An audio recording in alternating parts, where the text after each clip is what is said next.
अर्को सेटिङ पनि भत्किँदैछ निर्वाचन आयोगवाला सेटिङ हेर्नु होला।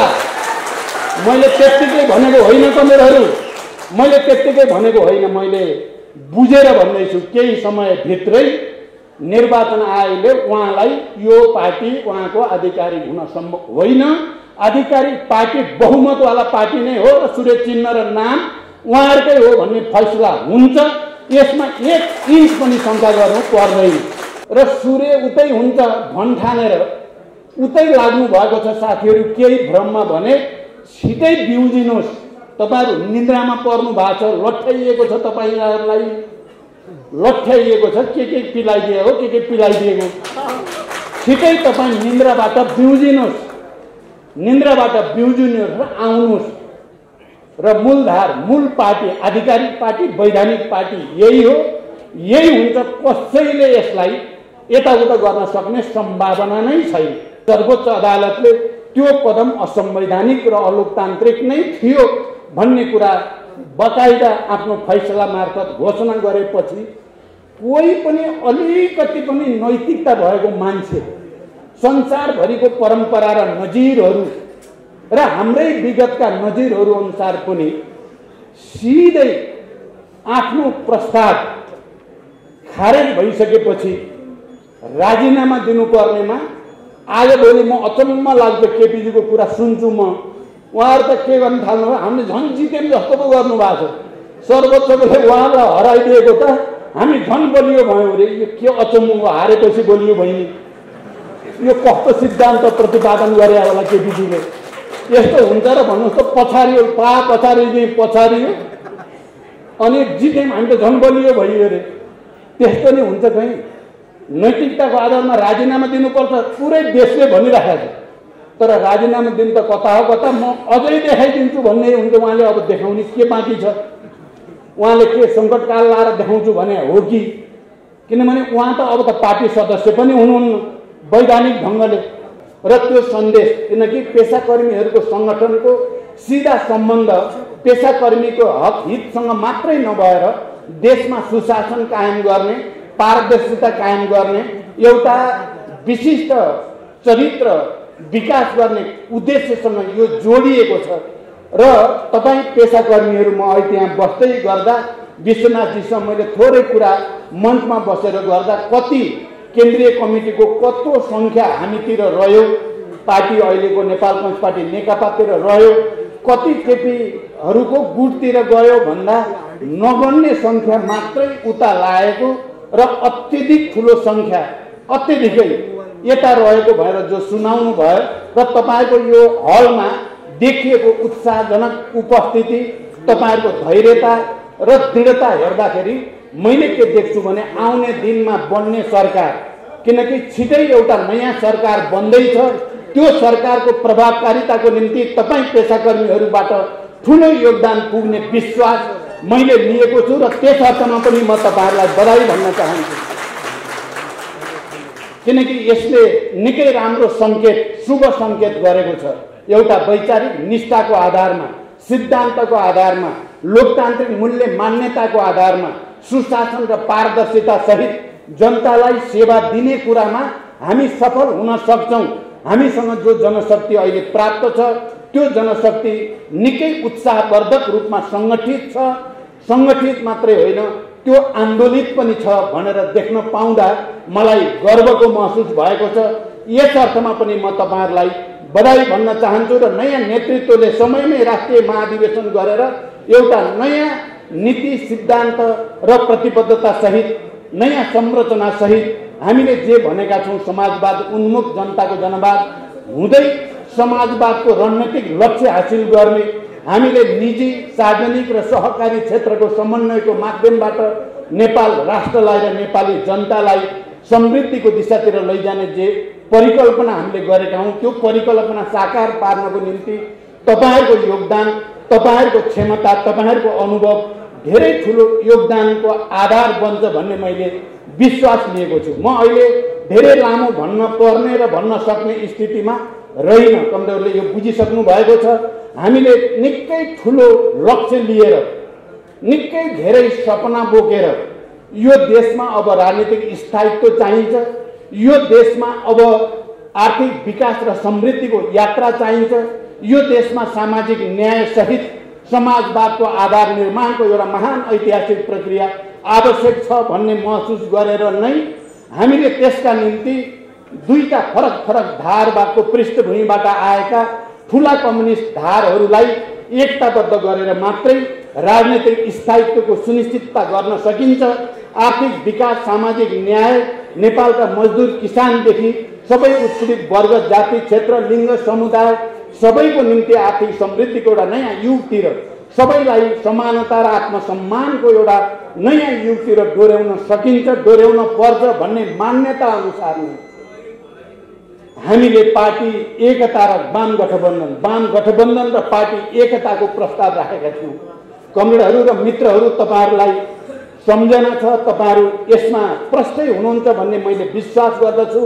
त्यो सपना देखेर मैले तात्कालीन पार्टीको एउटा धाराको नेताको हैसियतले, एउटा धाराको अध्यक्षको हैसियतले मैले अर्को पार्टीको अध्यक्षसँग वाम गठबन्धनको प्रस्ताव लिएर गएँ।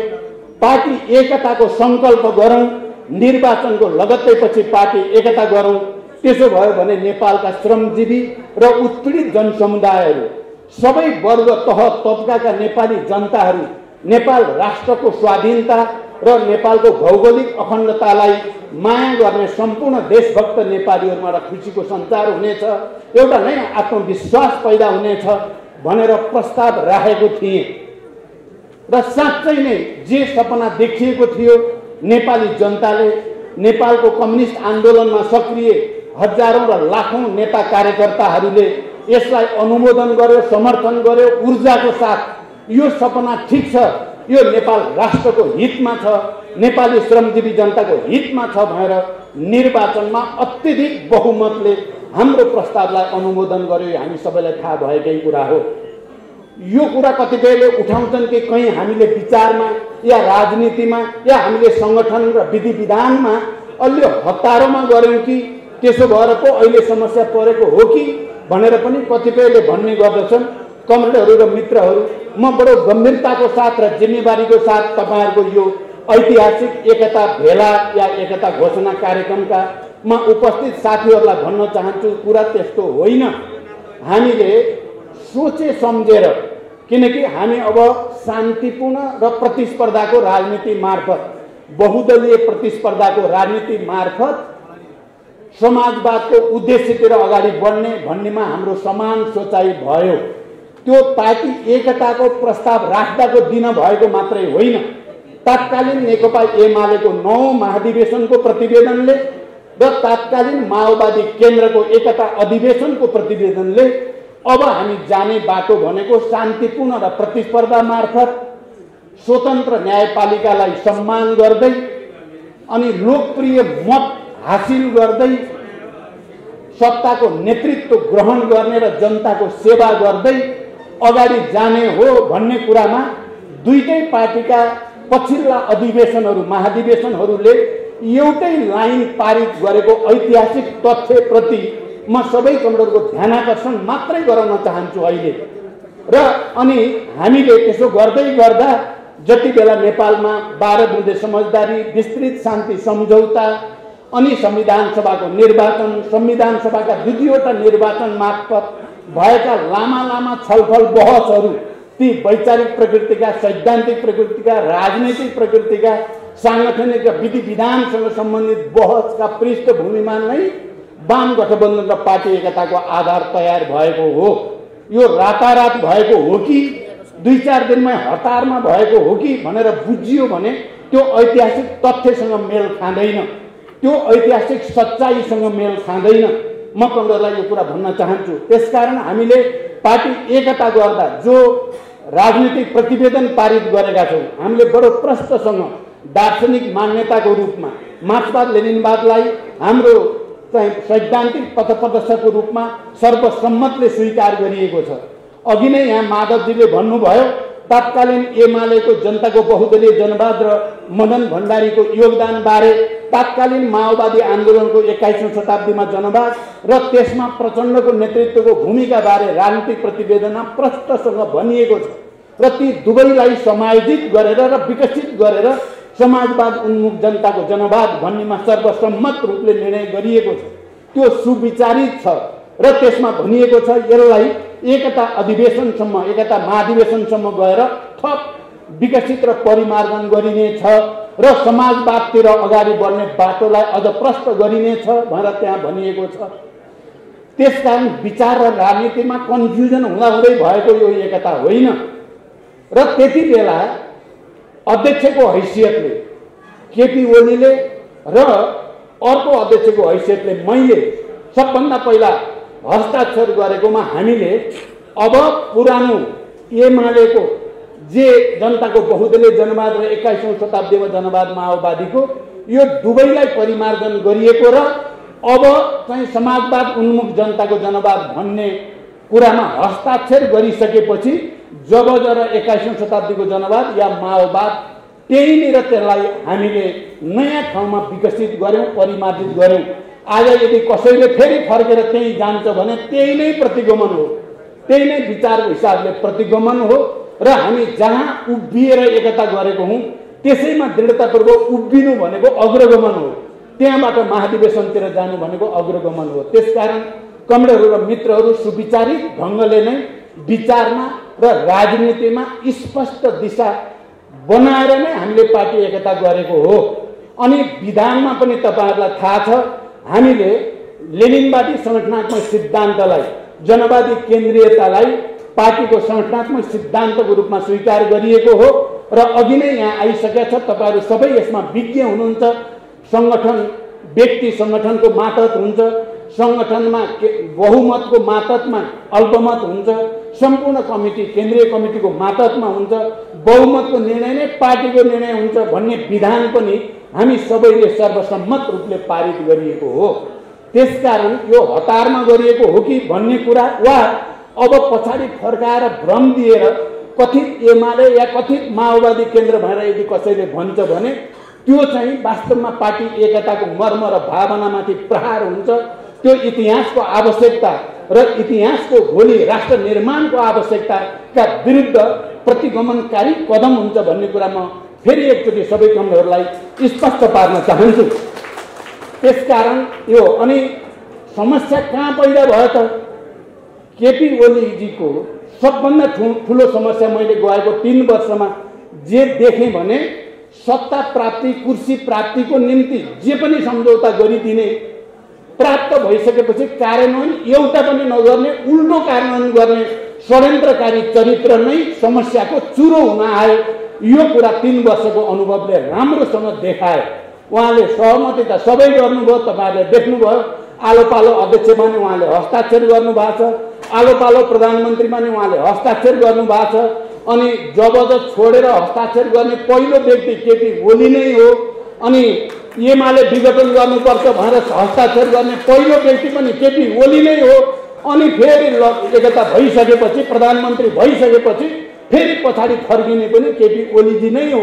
यो सबै कारणले यहाँ एउटा इमानदारी, निष्ठा, वैचारिक निष्ठा, इमानदारीता, जिम्मेवारी बोध, राष्ट्रप्रति, जनताप्रति हुने प्रवृत्ति र बेइमानी, जालझेलपूर्ण षड्यन्त्रकारी प्रवृत्तिको बीचको लडाईँ हुन आयो। यो त्यसकारण यो विचारको लडाईँ हो, यो प्रवृत्तिको लडाईँ हो, यो विधिको लडाईँ हो, यो पद्धतिको लडाईँ हो। अहिले देशमा जो राजनीतिक सङ्कट पैदा भयो तपाईहरुले गहिरिएर हेर्नुभयो भने प्रष्टसँग देख्न सक्नुहुन्छ। जसरी सचिवालयको बहुमतलाई उहाँले इन्कार गर्नुभयो, स्थायी समितिको 2/3 बहुमतलाई उहाँले लत्याउनु भयो, जसरी केन्द्रीय समितिको 2/3 बहुमतलाई लत्याउनु भयो, त्यसैगरी संसदको 2/3 बहुमतलाई पनि लत्याएर संसद विघटन गर्ने, संविधान खारेज गर्ने निकै ठुलो प्रतिगमनकारी, प्रतिक्रान्तिकारी कदम उहाँले चाल्नु भयो। हामी सबै आन्दोलित भयौं। हामी सबैको निम्ति त्यो जीवन मरणको प्रश्न भयो। हाम्रो भरोसा थियो सर्वोच्चप्रति, हामीले भरोसा पनि व्यक्त गरिराख्यौं। तर हामीले सडकमा गएर जनताको साथमा मिलेर खबरदारी गर्ने कुरा र केपी ओलीको कदम प्रतिक्रान्तिकारी छ, प्रतिगमनकारी छ भन्ने कुरा पनि हामीले नछोडिकन 2 महिनाभन्दा बढी समयदेखि लगातार आन्दोलन गर्यौं। र अहिले सर्वोच्च अदालतले त्यो कदम असंवैधानिक र अलोकतान्त्रिक नै थियो भन्ने कुरा बकाइदा आफ्नो फैसला मार्फत घोषणा गरेपछि कोही पनि अलिकति पनि नैतिकता भएको मान्छे, संसारभरिको परम्परा र नजिरहरू र हाम्रै विगतका नजिरहरू अनुसार पनि सिधै आफ्नो प्रस्ताव खारेज भइसकेपछि राजीनामा दिनुपर्नेमा आजभोलि म अचम्म लाग्दो केपीजीको कुरा सुन्छु म। उहाँहरू त के गर्न थाल्नु भयो, हामीले झन् जित्यौँ जस्तो पो गर्नुभएको छ। सर्वोच्चले उहाँलाई हराइदिएको त हामी झन् बलियो भयौँ अरे। यो के अचम्म, हारेपछि बलियो भइन्। यो कस्तो सिद्धान्त प्रतिपादन गरे होला केपीजीले। यस्तो हुन्छ र भन्नुहोस् त, पछारियो पछारियो अनि जित्यौँ हामी त झन् बलियो भइयो अरे। त्यस्तो नै हुन्छ कहीँ। नैतिकताको आधारमा राजीनामा दिनुपर्छ पुरै देशले भनिराखेको छ, तर राजीनामा दिनु त कता हो कता, म अझै देखाइदिन्छु भन्ने हुन्छ। उहाँले अब देखाउने के बाँकी छ? उहाँले के सङ्कटकाल लाएर देखाउँछु भने हो कि? किनभने उहाँ त अब त पार्टी सदस्य पनि हुनुहुन्न, वैधानिक ढङ्गले पार्टी सदस्य हुनुहुन्न। संवैधानिक ढङ्गले यति ठुलो प्रतिगमनकारी उहाँको कदमलाई सर्वोच्च अदालतले खारेज गरिसकेपछि उहाँ प्रधानमन्त्री एक क्षण पनि बस्न लायक पनि हुनुहुन्न। तर उहाँले अझै भ्रम दिनुभएको छ।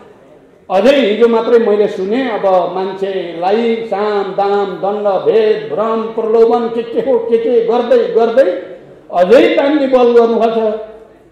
यो सबैबाट चाहिँ वास्तवमा एउटा चाहिँ भनाइ छ क्या, चाहिँ अन्तर्राष्ट्रिय कम्युनिस्ट आन्दोलन स्थापितै भनाइ हो। जनताको एउटा नियम छ क्या, उनीहरू सङ्घर्ष गर्छन्, सङ्घर्ष गर्ने बित्तिकै भने जस्तो जित हासिल हुँदैन, फेरि सङ्घर्ष गर्छन्, फेरि पनि नहुन सक्छ। त्यति बेलासम्म सङ्घर्ष गरिराख्छन् जबसम्म सम्पूर्ण रूपले जनताको जित हुँदैन, तबसम्म जनताको नियम हो सङ्घर्ष गरिराख्नु। प्रतिक्रियावादीहरूले गडबडी मचाउँछन्, बेइमानी गर्छन्, सफल हुँदैनन्, फेरि बेइमानी गर्छन्, षड्यन्त्र गर्छन्, सफल हुँदैनन्। जबसम्म पुरै पतन हुँदैन तिनीहरूले गडबड गर्न छोड्दैनन्। यही भनाइअनुसार नै केपी ओलीजी सम्पूर्ण रूपले आफ्नो पतन नहुँदासम्म बेइमानी र गडबड गर्न नछोड्ने पात्रको रूपमा, एउटा प्रतिक्रियावादी पात्रको रूपमा उहाँ उभिएको देखिन्छ।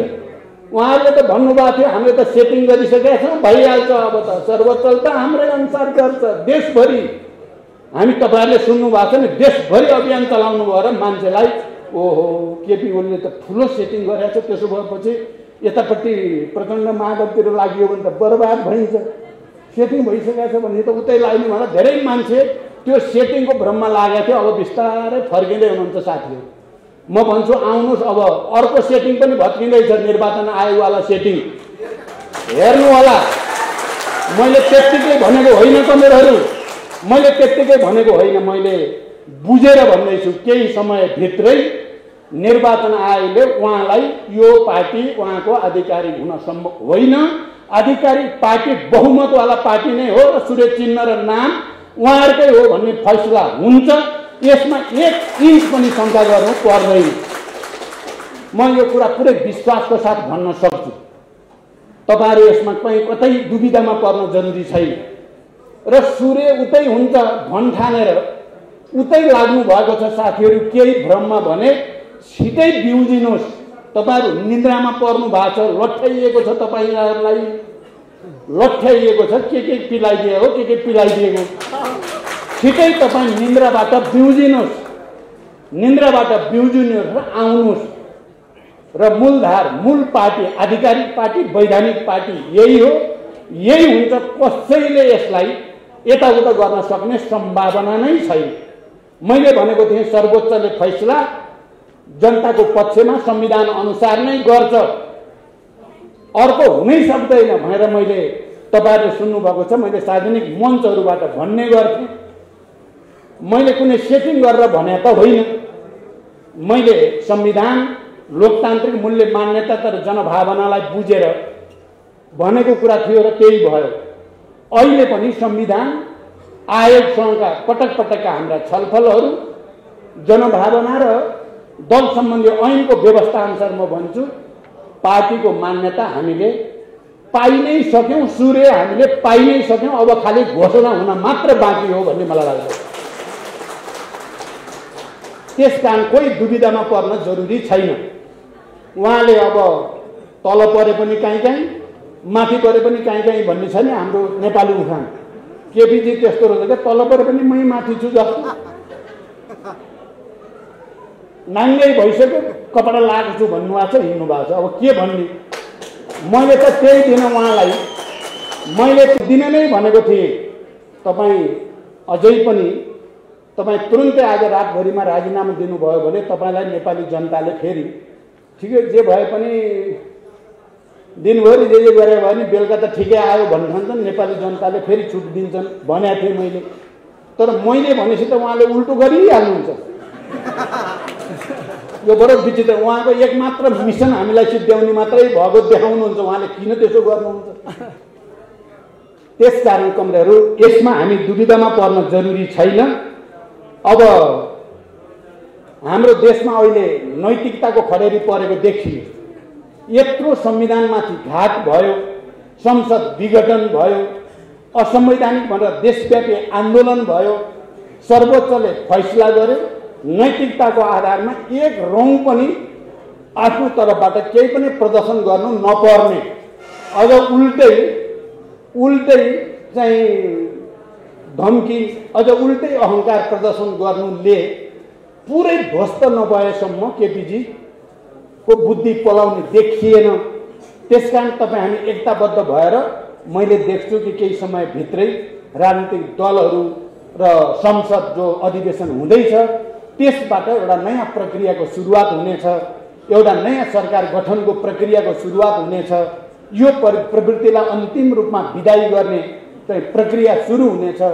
यस्तो बेलामा तपाईँहरूको यो एकता घोषणा कार्यक्रम भएको छ, निकै भव्यताको साथ, निकै ठुलो उत्साहको साथ, निकै ठुलो धैर्यता र अनुशासनको साथ राष्ट्रप्रति, विचारप्रति, सिद्धान्तप्रति र जनताप्रति एउटा गहिरो निष्ठा र जिम्मेवारी बोधको साथ यो एकता भएको मैले महसुस गरेको छु। तपाईहरुको काँधमा निकै ठुलो जिम्मेवारी छ। साँच्चै नेपाली जनतामा अलिकति फ्रस्ट्रेसन जस्तो पनि देखा पर्छ। अब के हो अब कम्युनिस्टको एकता भएपछि त धेरै राम्रा दिन आउलान्, धेरै विकास समृद्धि होला, धेरै न्याय पाइएला, आत्मसम्मान होला भन्ने ठानेका जनताहरुमा के हो अब यो पनि भएन भने जस्तो परेको छ। हामीले आफ्नो आत्मसमीक्षा गर्दै जनताको त्यो भावनालाई सम्मान गर्दै छुट्टै समयमा जनतालाई होइन कम्युनिस्टहरुको नेतृत्वमा साँच्चै हामीले देखेको सपना पूरा हुँदैछन् भनेर साबित गर्नु छ। छोटै अवधिमा हामीले त्यो प्रमाणित गर्नु छ। मलाई विश्वास छ तपाईँ हामी एकताबद्ध भएर दृढताको साथ अगाडि बढ्दा जनताको त्यो भावनालाई, जनताको त्यो आस्थालाई अझ माथि उठाउन र एउटा नयाँ विश्वासमा परिणत गर्न, नयाँ ऊर्जा र शक्तिमा परिणत गर्न सम्भव छ भन्ने विश्वास व्यक्त गर्दै र तपाईहरुको एकता घोषणा